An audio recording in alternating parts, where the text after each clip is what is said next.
There is one very, very important character that is required. We give you the one person who could play Victor Von Doom.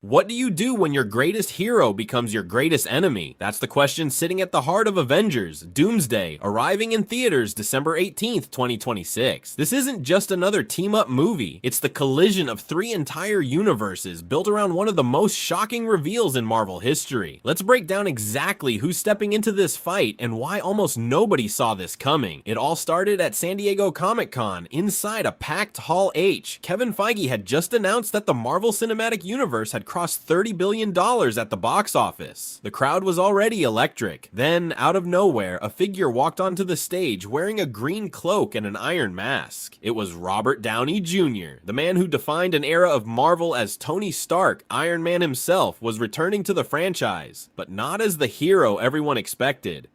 New mask, same task, Downey told the crowd, and Hall H erupted. He wasn't coming back as Iron Man, he was coming back as Victor Von Doom, the ruler of Latveria, one of the most dangerous villains in Marvel history. It's one of the boldest recastings any studio has ever attempted, taking the actor most associated with heroism in the entire MCU and turning him into its next great threat. And according to the footage shown at Comic-Con, this isn't a cartoonish villain twirling a mustache. This Doom has a tragic history. In the trailer, Sue Storm, played by Vanessa Kirby, narrates his descent, describing Victor as once being the smartest person in any room, someone who used to be fundamentally different before everything he loved was taken from him. That's not just a villain origin, that's a warning. So who's standing against him? Leading the charge is Chris Hemsworth, returning once again as Thor. In the same footage, Thor delivers a rallying cry to his fellow heroes.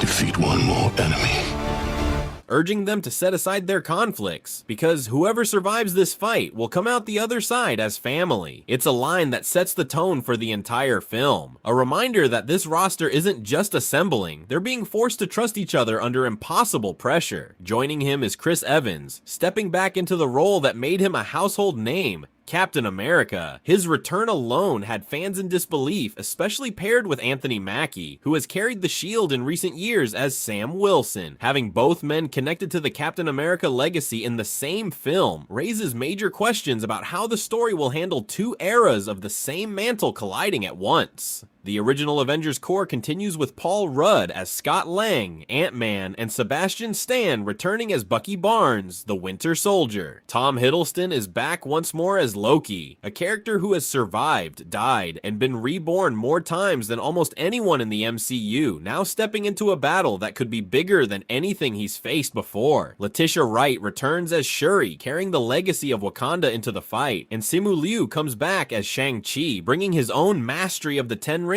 into a battle against a villain who commands forces on an entirely different scale. But the story doesn't stop with familiar Avengers. This is where things get genuinely unprecedented, because the Fantastic Four are stepping directly into this fight. Pedro Pascal returns as Reed Richards, Vanessa Kirby as Sue Storm, Joseph Quinn as Johnny Storm, and Eben Moss-Backrack as Ben Grimm the Thing. And based on the trailer footage, their connection to Doom isn't new. Reed Richards in particular appears to share a complicated tangled history with Victor, one that suggests this isn't the first time these two brilliant minds have clashed. The Thunderbolts crew is here too. Florence Pugh returns as Yelena Belova, David Harbour as the Red Guardian, Wyatt Russell as the US agent, alongside Hannah John Kamen as Ghost and Lewis Pullman, whose character took on a terrifying new identity in his own film. Having this ragtag group of former agents and reluctant heroes fighting alongside the Avengers adds a layer of unpredictability, since none of them exactly play by the same rulebook as Captain America or Thor. Then there's Tenoch Huerta Mejia, returning as Namor, ruler of Talocan, a character whose loyalty has always existed somewhere between hero and threat, which makes his role in this fight especially unpredictable. Rounding out the next generation of heroes are Catherine Newton, returning as Cassie Lang, now stepping further into her own identity as a hero rather than simply Scott Lang's daughter, and Winston Duke, back as M'Baku, bringing Wakanda's fiercest warrior tradition into a battle that will test every alliance in this universe.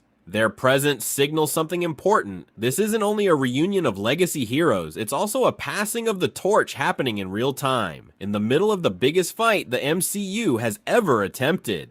Every one of these characters carries their own history, their own losses, their own reasons for stepping into this fight, and that's exactly what makes this roster so overwhelming to take in. This isn't a cast being introduced for the first time. It's decades of storytelling, spread across multiple franchises that were never originally supposed to exist in the same universe, finally standing shoulder to shoulder against a single villain. And now, the reveal that changed everything. The original X-Men cast is crossing over into the Marvel Cinematic Universe for the very first time. Patrick Stewart returns as Professor Charles Xavier. Ian McKellen is back as Magneto. James Marsden reprises Cyclops. Kelsey Grammer returns as Beast. Alan Cumming steps back in as Nightcrawler. Rebecca Romijn returns as Mystique. And Channing Tatum, after years of a shelved solo project, finally makes his debut as Gambit. For fans who grew up on the Fox X-Men films, seeing this cast walk into the same universe as Iron Man and Thor isn't just fan service. It's the culmination of 2 decades of separate franchises finally becoming one. Marvel didn't reveal this cast quietly either. On March 26, 2025, the studio launched a live stream that ran for nearly 5 hours, revealing names one by one on directors' chairs positioned on a mysterious set.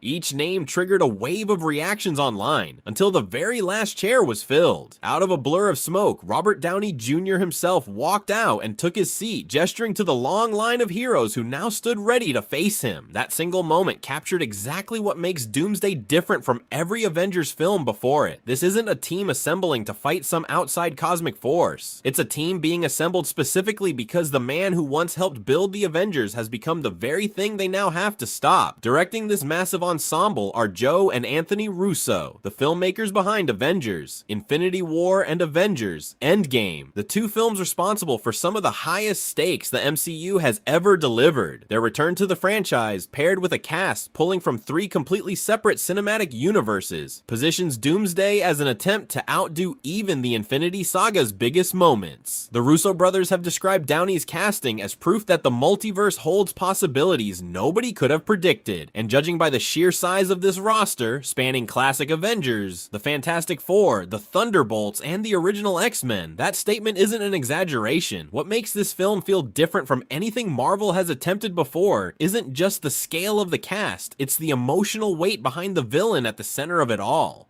Doctor Doom isn't an alien invader or a cosmic being with no connection to the heroes fighting him. He's someone the Avengers once trusted, someone whose face they know, whose voice they recognize, now standing on the opposite side of the battlefield. That kind of betrayal changes the entire tone of a fight. It's no longer just heroes protecting the world from an outside threat, it's heroes being forced to confront what happens when someone from inside their own circle breaks completely. That tension is exactly why the trailer leans so heavily on Thor's plea for unity before the battle even begins.